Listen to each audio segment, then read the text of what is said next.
Hey guys, what's up? It's Kevin for the win, and we're back for another edition of Diablo 3. Today on the channel, we are taking a look at the Shadow's Mantle set armor for the Demon Hunter class. A very, very good, unique, different type of playstyle for the Demon Hunter. So this is not really pew-pew. Alright, so the Shadow's Mantle, 2-piece bonus. While equipped with a melee weapon, your damage is increased by 6,000%. Melee weapons are like swords, so keep that in mind. And daggers also, but we don't really use daggers in this build. 4-piece bonus, Shadow Power gains the effect of every ruin and lasts forever. 6-piece bonus, Impale deals an additional 75,000% weapon damage to the first enemy it's hit. So if you haven't figured it out, this is a Impale set. Very, very good. Pretty good. Unique playstyle. I actually like this one in particular. Alright, to help with this build, you see there's various items that we're using, but we really need to use the Gould set here. 2-piece bonus, reduce damage taken by 15%, increase damage dealt by 30%, 30% less damage taken by elite monsters, and you deal more damage to elite monsters. Carly's Point, you need to run this. You cannot run anything else. The damage of Impale is increased by 358% and returns 15 hatred. You also need to run Holy Point Shot, because Impale throws 2 additional blades. Very important, you must run those things. We're also going to be using the Compass Rose and the Traveler's Pledge. While moving, damage taken is reduced up to 50%, while standing still, damage is increased by 100%. We're going to be using conventional elements for the ring. Chain of Shadows, very, very important to run this as well, because it actually gives you back some Volt power. Volt Tumble, we're going to be using Fan of Knives, Bladed Armor. We're going to be using Shadow Power Gloom. Companion, Wolf Companion. We're going to be using Vengeance, Dark Heart. We're going to be using Impale, Ricochet. And for the passives, Numbing Traps, Quell of the Weak, Awareness, and Ambush. In the Kanai's Cube, Dawn, Stone of Gauntlets, and Ring of Royal Grandeur. This is what my Paragon looks like. This is the follower. Honestly, for the flower, you just need a Flavor of Time, Nemesis Bracer. Goldskin's kind of good. If you want to, on the crown, you can run Broken Helm if you don't get a lot of gems and you need more gems. That is definitely a way to go with this. For the purpose of this showcase, we are doing a greater of 60, 65, 70, 75, and that's it. We don't need to do a greater of 80 because the comparison times are not going to be very significant with this particular build. Alright, so we're going to do it. I'm going to show you how it works. Keep in mind, like with all these guides and stuff, this is a recommendation. This is a build. That does not mean you have to follow it to the T. You are more than welcome to take your own take on it. Do not link to other content creators' work in my comment section. That is a big no-no. Alright. When you get into the Grey Rift, the first thing you want to do is cast your Shadow Power. Then from there, you want to get some distance and then start using your Impales. Your Impales are going to shoot out free blades. Those free blades will pass on to our enemies. Now, the biggest mistake that people make when they're using the Shadow Mantle Impale build is that they think that it's very similar to the multi-shot build or the Gears of Dreadland build, where they have to constantly be holding in the button to just be constantly firing off the daggers. This does not work for Impale. Impale is one of those things where you just want to gently tap out, take out as many enemies on screen, wait a while, gently tap again. Remember, these Impale shots are going off in different directions and hitting different targets. And stuff that we else have on this build will help increase the damage they do as well, so you don't need to waste all your resources. However, as you saw there, if you're burning through a lot of resources, what you can do is you can activate your Vengeance. Your Vengeance will be able to build back some of your hatred. Every time you tumble while you're in Vengeance, you will get back a bit of your hatred. Every time you attack with your Impale, you will get back some hatred as well. On top of that, thanks to Vengeance, you'll be taking a little bit less damage from the enemies, which also helps significantly. But as you saw there, if you do your Vengeance right, you will be able to get back a lot of the hatred that maybe you mismanaged or micromanaged or burned through. So definitely you want to like gently click things in. You don't always want to be attacking non-stop with the Impale. If you do, you're not playing the Shadow's Mantle build correctly. So definitely heed my advice, because I know somebody's going to come into the comments and complain about their generation of hatred being depleted too much, and that was probably because you were holding in the button too much, and you weren't paying attention to the video here. So, definitely, really simplistic armor. You use your Wolf Companion whenever you see, like, there's an Elite Pack on screen. That way you can just take out the Elite Pack very easily, and with ease. You don't have to worry about maintaining your Shadow Power, because obviously it stays up forever. The only thing is really, obviously, your Vengeance takes a little while to cooldown. For the legendary gems on here, my recommendation is Zay's Stone of Vengeance. Why? Because you're usually going to be attacking, for the most part, enemies from far distances. Remember, it starts getting powered up, Zay's Stone of Vengeance, from every 10 meters that you're away from, or 10 yards you're away from an enemy. So that's why it's pretty good, pretty handy. 10 yards is not really that hard to come by in Diablo 3, particularly with this armor build. You also want to run a Bane of the Stricken, because although you're not attacking multiple times, when you attack a Rift Guardian to the end, you're almost always going to be in Vengeance mode. And then that's when it's okay to, like, unleash all your Impales at the same time. So that's pretty good. Last but not least, you also want to run a Bane of the Trap. Why? Because Bane of the Trap, when you level it up to level 25, will naturally get a chance to proc slow on all your attack. Alright, Rift Guardian, we're in Vengeance. We're just going to kind of unload a blade or two. It took one blade, it one-shots here. That's due to some of the optimization that we have on this build, as well as the Gould's power. So keep that in mind. That's why you got to run a Gould's here, because it does a lot of damage. It helps you speed through things, really, because it doesn't help necessarily against the Rift Guardian, but it helps against the Elite Pack, so you can take out the Elite Packs a bit faster. And the fact that Nemesis Bracers on the follower is always going to spawn Elite Packs when you touch a Pylon, or Shrine in particular, it's definitely in your benefit here. Let's see at the clear time here. Alright. That was a 3-minute and 5-second clear time, greater of 60, Torment, 13 difficulty. So, very fast, very powerful. Different type of playstyle. So if you're tired of playing Gears of Dreadland and multi-shot, I definitely say that's the way to go here. Alright, same strategy as before, but you gotta be a bit more conservative with your hatred as you're going higher up. So we're gonna want to activate our Shadow Power. I'm waiting here a second. Okay, Shadow Power. I'm gonna tumble into them. I'm gonna go Impale. Impale, as you see, all the blades go in different directions, hit different targets. You don't want to hold in your Impale blade. Activate your Wolf Companion whenever you see a Elite Pack or you think something's super tanky. Use Vengeance when you think you're running low on your hatred, or if you're in a rough spot where you feel like you're going to be taking a lot of damage. Rest of the time, use your Impales. Tap them gently around the screen when you see enemies. Don't constantly tap it in, because you will burn through hatred, and that's not what you want to do. In terms of optimization, what would you be doing to optimize this set? Well, a couple things you could be doing with this particular armor set. For starters, my recommendation is on the helm, get crit hit chance 6.0%. On the gloves, I would recommend these 3 stats. Crit hit chance, 6%. Crit hit damage, 50%. And I would also recommend a attack speed of 8.0%. However, if you could get a 7 or 6 and you're not getting the best rolls, definitely rock that until you can get the perfect stats that you need. A 6 will do you just fine. 7 will be better. 8 is the most optimal, because you could just attack a little bit faster. And that won't play so much a role with the regular Impales, but as you go higher up in the Grey Rifts and you're using Vengeance, maybe you have to unleash a bit more Impales via Vengeance. That will maybe make the world of difference as you go higher up. From there, what you can do is, again, this is not an armor that requires really cooldown reduction. However, you could run it if you feel like you need to rely a bit more on your Vengeance.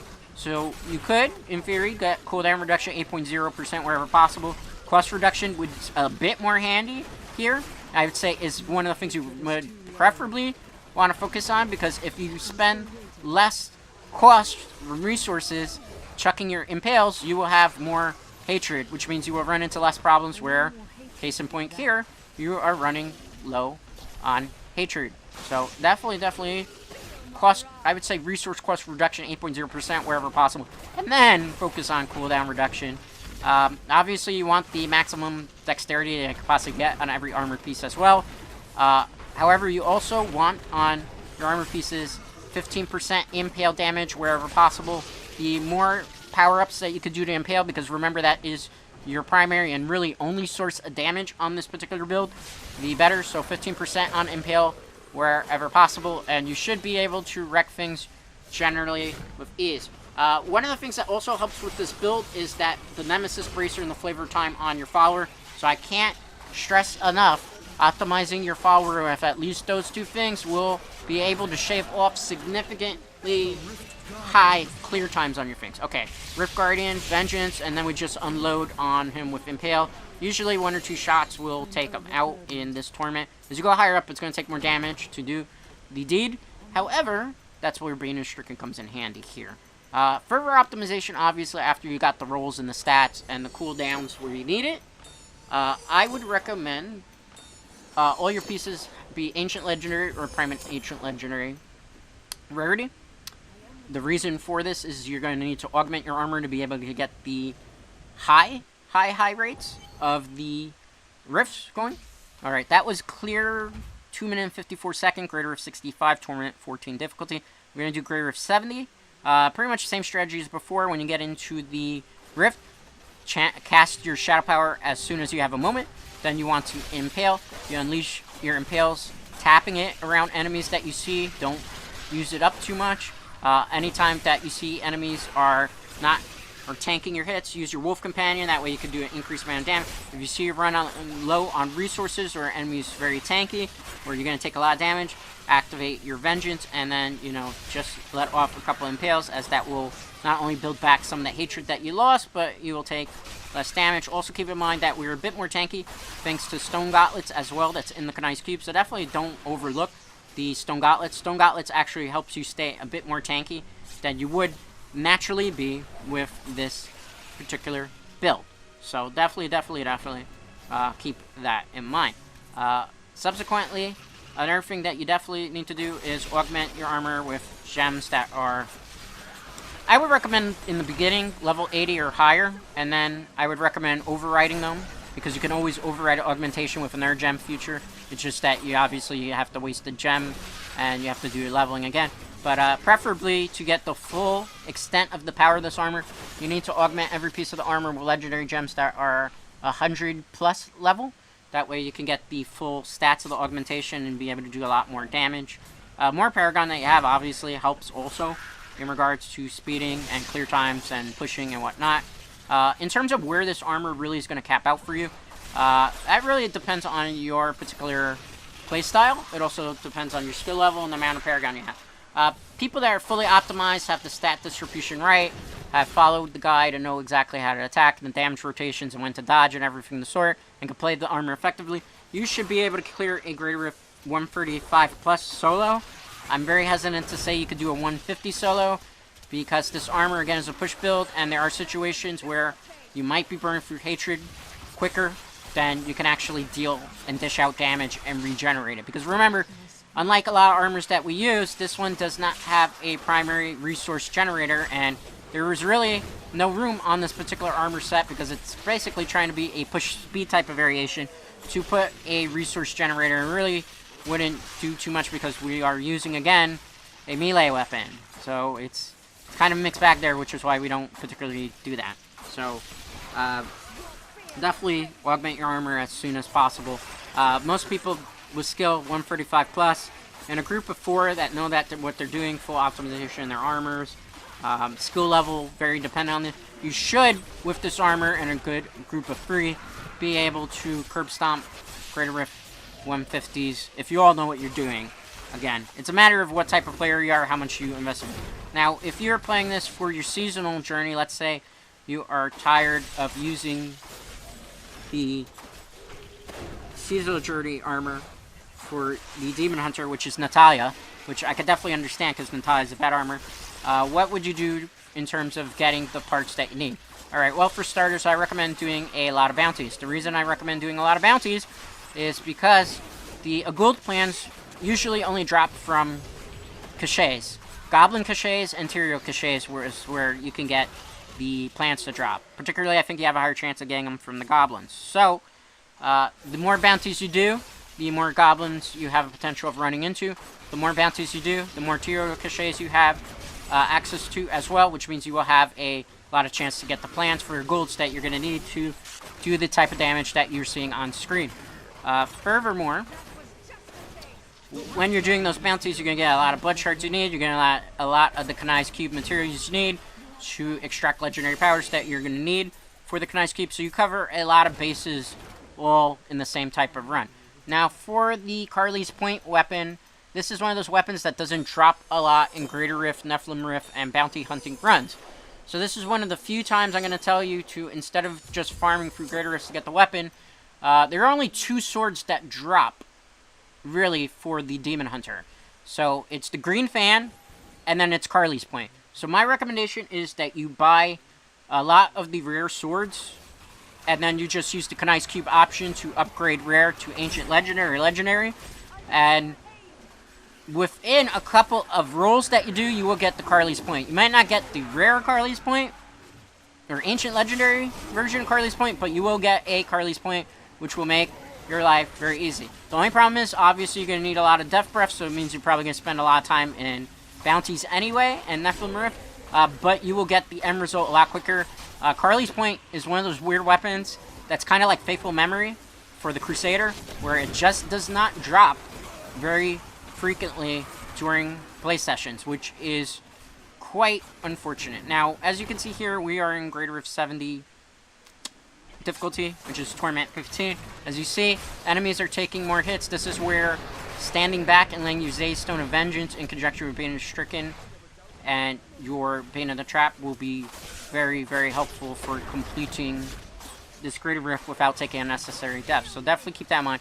As you get higher up, you have to be careful of random stray bullets because those things in potential can definitely one-shot you. I have talked about this before, but the Demon Hunter is a very squishy class for Diablo 3. It's kind of as squishy as the Necromancer. They're just not naturally bulky or tanky things. They don't have a shield, so on and so forth. So, you know, they just don't handle hits as well as other things. Even with the Vengeance, you gotta be careful.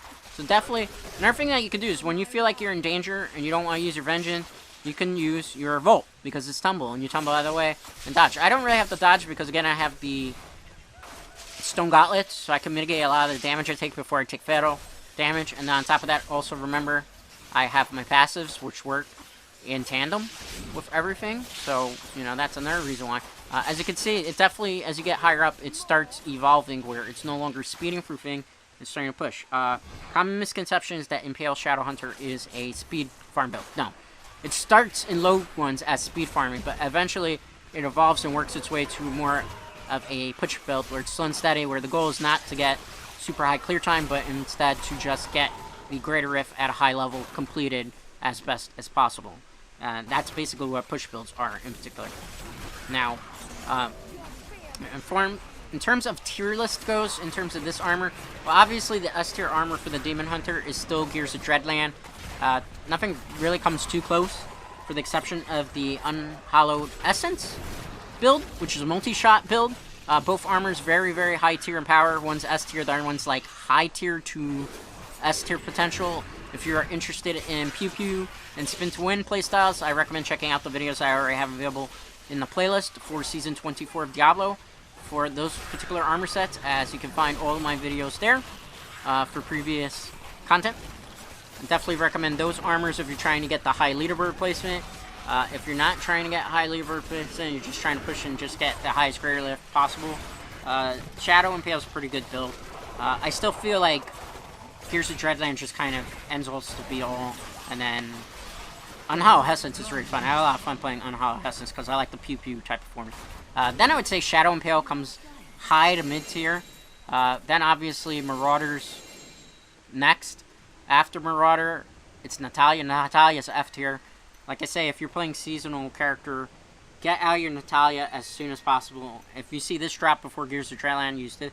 If you see Gears of Dreadland or Unhallowed Essence drop and you have the parts, go that way. It's just so much better in terms of if you're trying to get the greater, you know, the seasonal journey. If you were to go Impale Shadowhunter, Impale Demon Hunter for Season 24 and you just rocket the whole season, you'd be able to still complete your seasonal journey. I just don't think you'll do it in 2 weeks unless you're like playing hardcore. You would have to be probably about maybe a month and a half of just not going 24/7 on Diablo 3, but consistently putting in some daily runs going. You should be able to clear it out though, because this armor is not, it's not weak. Like I say, it's just not a speed build, so you're not going to do it as fast, but you still potentially can rock this seasonal journey, and you can earn the mummy pet. That is the final completion of the reward. I'm going just really for the wings. I don't care for the pet. Like, the wings are the Season 12 wings, and I don't have the Season 12 wings because I wasn't able to earn that back then because I wasn't playing Diablo 3 really. So, you know, I'm getting the wings now that I couldn't get the before. It's nice. Alright. So, fun fact. The game, oh, it was Greater Rift 75. 3 minutes and 27 second clear time. Very, very, very, very powerful, guys. Like, you cannot do any better with this particular armor in terms of this. This is the build to follow. There will be a link in the description for anybody who needs things on paper. Let's identify some of these things. I'm not going to do, again, a Greater Rift 80 because the clear time is only going to be about a 20 to 30 second plus difference. So that's not really minute. Like, the rule of thumb is whatever guide you see here, whatever greater if it is, add 10 levels to that, and then add like 10 to 20 seconds. If it's a slower build, add 40 to 50 seconds, and then you just kind of add every 10 greater ifs, and that's how roughly you can tell what the clear time is going to look like. I could do those other ones, I just don't want to because it takes a long time, and going through one greater if in 12 minutes really is not going to teach some of the newer players how effective it is at optimizing your builds at the lower levels first. And remember, when you're farming for items and weapons, you do it at the low greater ifs first. You don't go high greater if for farming. You do things in 3 to 2 minute clear times. So, you know, a lot of people sometimes you comment why I don't do that. That's not effective farming. Anybody that's a veteran Diablo 3 player will tell you, you effectively farm in 2 to 3 minute greater if run because you get more loot that way. So that's what I do on the channel. So that's a little pro tip for you guys there. Alright guys, that's going to do it for today's video. As always, a like is greatly appreciated. And if you're not already subscribed to the channel, definitely consider doing so as it helps the channel grow. And I will see you for the next Diablo 3 video. Till next time.